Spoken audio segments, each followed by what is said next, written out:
అతయ్య Narayanpet president Reddy Naidu అని చెప్పానే. నమస్తే సార్. నమస్కారం నమస్కారం. మా నేత్ర నారాయణపేట నుంచి వచ్చిన దగ్గర నుంచి మీ గురించి మీ మంచితనం గురించి తరచూ చెప్తూనే ఉన్నాడు. అక్కడ జరిగింది విన్న దగ్గర నుంచి వద్దు నువ్వు ఊరుకో. నువ్వు ఈ జాగాలు ఉన్నావని ఎవరో చెప్తే నేను నమ్మలే. నిన్ను వెతుక్కుంటూ వచ్చిన. నన్నైతే నువ్వు మాఫ్ చేయాలి. నీ చేత చెయ్యి నొక్కించుకున్నా, పాంచన్ మాదిరి చాకరీ చేయించుకున్నా, నువ్వింత పెద్ద ఆఫీసర్ అని తెలవక ఏమేమో తిట్టినా. దాందే ఉంది. ఉద్యోగ రీత్యా నేనే నీ దగ్గర నౌకరుగా చేరాను. ఏమైనా నువ్వు ఇలా రావటం మా అందరికి చాలా సంతోషంగా ఉంది. చూడండి నాయుడు, నువ్వు 4 రోజుల పాటు మా అందరితో ఇక్కడే ఉండాలి.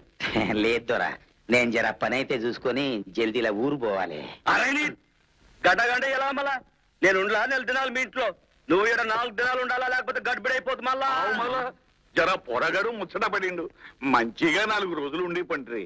ఉండిపో బాబు, లేకపోతే మళ్ళీ నా మనవడు ఏడవకే ఊరుకుంటాడే. గట్లనే గట్లనే.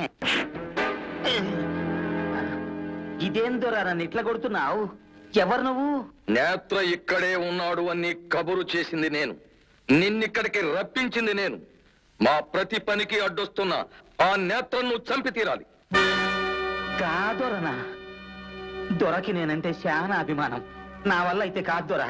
ఊళ్ళో ఉన్న నీ ఒక్కగాని ఒక్క కొడుకును ఇక్కడికే తీసుకొచ్చాం. ప్రస్తుతం వాడు మా దగ్గరే ఉన్నాడు.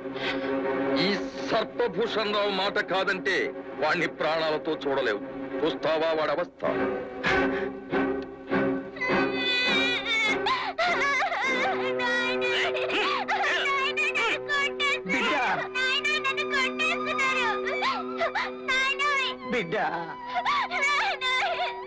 ఏమంటావు? నేత్రని చంపుతావా, నీ కొడుకును చంపుకుంటావా? దొరా, నా కొడుకుని ఏం చెయ్యమాక. నువ్వెట్లా చేయమంటే గట్లనే చేస్తా. ఇలా చూడు, ఈ విషాన్ని సాయంకాలం 6 గంటల్లోగా నేత్ర కాఫీలో నువ్వు కలిపేయాలి. లేకపోతే నీ కొడుక్కి బాంబు కట్టి సర్కస్ ఫిరంగులో పెట్టి పేలిపించేస్తాను. ఈ వీడియో మీకు నచ్చినట్లయితే లైక్ చేయండి, షేర్ చేయండి. ఇలాంటి మరిన్ని సరికొత్త సినిమా వీడియోల కోసం ఛానల్ ని సబ్స్క్రైబ్ చేయండి. అలాగే ఇక్కడ ఉండే ఈ గంట సింబల్ ని క్లిక్ చేయండి. మేము అప్డేట్ చేసే ప్రతి వీడియో నోటిఫికేషన్స్ మీకు వచ్చేస్తాయి.